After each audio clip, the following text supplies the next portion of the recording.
Hi, my name is Polina Nikitna, and today I'm going to go over two exercises, a deadlift and a bench. The first exercise I'm going to go over today is going to be the deadlift. Unfortunately, I don't have a barbell, so I'm going to do my deadlift with this pipe that I found and my bench press also. So first, I'm starting with the deadlift, and I'm just going to go over what is a deadlift. A deadlift is a biomechanically efficient method of lifting heavy objects off the floor. Why do we need to deadlift? So this isn't just something that we need as an exercise in the gym. This is something that can benefit us in our everyday lives. For example, picking up our children if we have any, picking up our pets if we need to lift the couch. We want to do so efficiently. We don't want to hurt ourselves or strain our backs every time we need to bring in the groceries. Pick up our nieces or nephews, like I mentioned, our children. And another huge thing that the deadlift does for us in a positive way is it can strengthen our posture.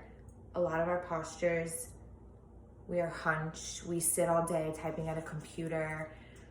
We don't tell ourselves, I do it myself, my shoulders back, my chest up. So doing a deadlift can actually strengthen your posture. It strengthens your lower back, your upper back, and your hip extensor, which are all huge muscles that we need and can use every single day in our everyday lives. So starting with the deadlift, I'm gonna go over the joint actions and prime movers. So first of all, I'm going to start with the hip extension. The prime mover there is going to be our gluteus maximus. Synergist muscles will be the biceps femoris, the semitendinosus, the semimembranosus, and the adductor magnus. Then for our knee extension, our prime movers will be our vastus lateralis, vastus medialis, vastus intermedialis, and our rectus femoris, which is part of our quadricep. So we have the vastus lateralis, intermedius, and medialis, so the outside, the inside, the middle, and then our entire quad. For our back and our trunk, our erector and spinae group, we have the latissimus dorsi, trapezius, rhomboid major, our obliques, and abdominals. And lastly, for our humerus extension, we have our prime movers, which again, latissimus dorsi and our posterior deltoid. So a deadlift is a full body exercise, which is why it's not just the lower back, upper back. It's not just our quads. It is also, like I mentioned, our latissimus dorsi, our traps, our rhomboids, our abdominals, our obliques. We are using everything. It is a full body movement. And this is what helps us be able to lift so much weight when we're deadlifting. We're not just using our legs, we're not just using our back. We're gonna go through the proper form and execution of a deadlift. So first I wanna make sure that I'm standing shoulder width apart, so everyone's shoulders have a different width. This is the width of my shoulders, so I'm going to stand just like that, shoulder width apart. My barbell is going to be on the ground. Let's just pretend there's plates on each side.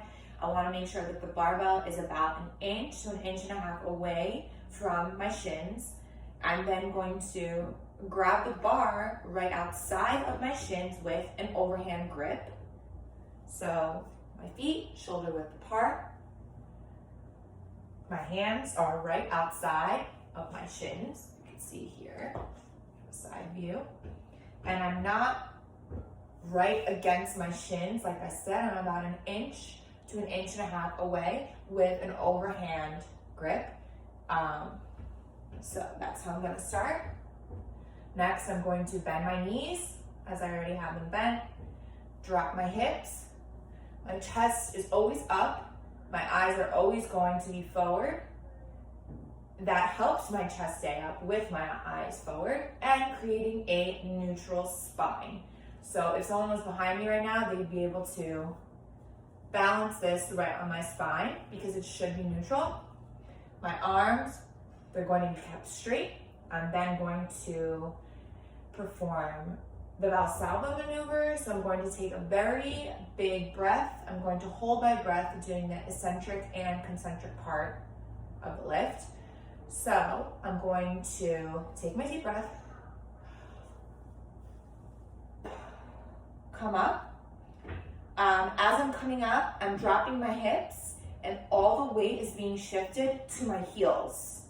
My lower and my upper back are tight the whole time. So again,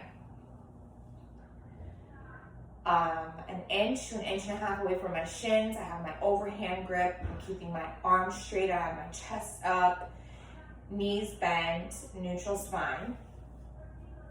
Taking my deep breath. Pulling through my heels, and I'm breathing out. Now I'm gonna lower it back to the ground as if it had plates on it. And that's it for the steps on how to perform. So some of our common flaws and some cues that I, like to give. So the cues that I like to give are having the barbell over the middle of our foot. So here's a barbell.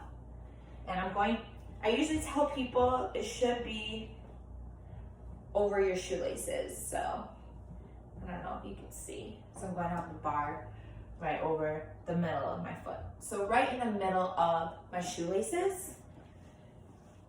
Next, I want to make sure that we're having our shins to the bar, our chest up, our arms always straight, our back tight, and we're keeping the bar close. But just because we're keeping the bar close does not mean that you should be scraping your shins or you should be dragging the barbell on you. Like I mentioned previously, you want it an inch to an inch and a half away. So close to you, but not close enough to be touching you. Another cue that I always like to give is pretend like your heels are super glued and cemented to the ground when you are pulling and performing your deadlift. You want to make sure that you're pulling straight through your heels. That gives you a lot of power, strength, and force. So some of the common flaws now would be not keeping your upper back and your lower back tight, having kind of like a rounded, like we say, a cat back, not keeping your chest up, not starting with your bar over the middle of the foot, allowing the bar to get in front of you. So basically starting this far away and trying to deadlift. So now the bar is in front of you versus keeping it nice and close and aligned with you. That is a very common problem, and especially rounding your back, that is also a very common problem, that we see people doing. Our Instagram fitness people always deadlifting in incorrect ways. Another common flaw would be not dropping your hips, only using your lower back, which is another huge way to get an injury. Then you're only using your hips. And like I mentioned previously, it is a full body movement. We want to make sure that we are using our hips, our back, our lats, our abs, our traps. Everything should be working together. To summarize, we want to make sure that we are performing and executing the deadlift with proper mechanics, because we do not want to get hurt. No one ever wants to get injured. So following the proper steps, the proper technique, taking that time to always keep your chest up, make sure you're pulling from your heels, using all of your muscles, firing them up, making sure they're activated, getting a good warm up and performing a deadlift is very important, and it's a really great exercise. Next, I'm going to go over the bench press exercise. What is the bench press? The bench press is a strength upper body movement. It is a pushing movement, so we are pushing the barbell away. A bench press can create a lot of strength and power in our upper body if the movement is done correctly with proper form, proper mechanics, and being smart about it. So first I'm going to go over our joint action and prime movers of the bench press. First, our horizontal adduction will be our pectoralis major and our anterior deltoid. For our elbow extension, that will be our triceps brachii. For our trapezius retraction, that will be our trapezius and our rhomboids. For our back and trunk stabilization, our latissimus dorsi, pectoralis minor, our posterior rotator cuff muscles, our hips, our back, and our legs. Go over how to set up for our bench press.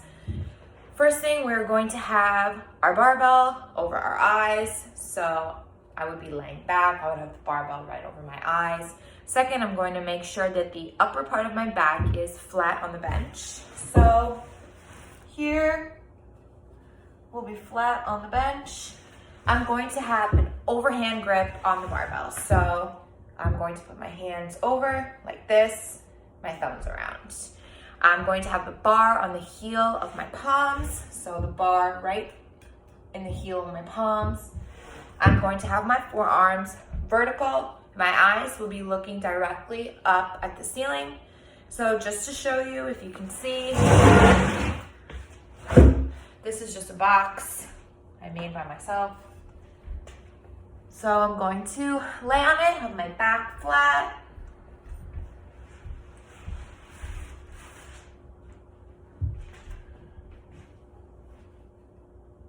Overhand grip in the heels of my palms here. And let's pretend I'm racking it off. I'm looking up, my back is flat. It is not arched, I'm not down, I'm flat. And I would take it off and bench. So for executing the bench, just a few more tips and cues. We want to make sure that we are gripping the bar tightly. We want to make sure that our feet are set and maintaining tension, almost like our heels are super glued to the ground, kind of like with our deadlift, pulling through our heels. Our breathing will be the Valsalva maneuver, which again, we also use in the deadlift. We want to make sure that we are increasing tightness in our thoracic cavity while performing this. When we unrack the bar, we want to make sure that our wrists and elbows are all in line with the barbell, so it kind of gives us a path when we unrack it. We don't want to move our hands again or anything. No, we're staying here. My wrists are here, my elbow is here, and in line right underneath my eyes. We want to make sure that we do unlock our elbows just a little bit, allowing them to come to our side. We don't want to stay fully locked out the entire time, because then we're not going to be able to create that. We want to unlock our elbows a little, come to the side, tap our chest, and come back. So a few mistakes with the bench press. First would be bouncing off the chest. So pretend I'm laying down and then I'm just bouncing. Another thing, if I'm doing that, I'm not fully locking out. I'm here, I'm coming down, I'm touching my chest slightly, and I'm coming back up. So again, no bouncing. Losing tension in your upper back is another common mistake. Your feet moving, again, huge mistake. We want to create tension in our lower back. We don't want to lose any tension anywhere. A large low back arch, another huge common mistake. And make sure that our hips never leave the bench. And we don't want to lose tension in our upper back because we want to maintain that scapular retraction. We want to make sure that we are using the proper body parts that we should be moving to perform a bench press.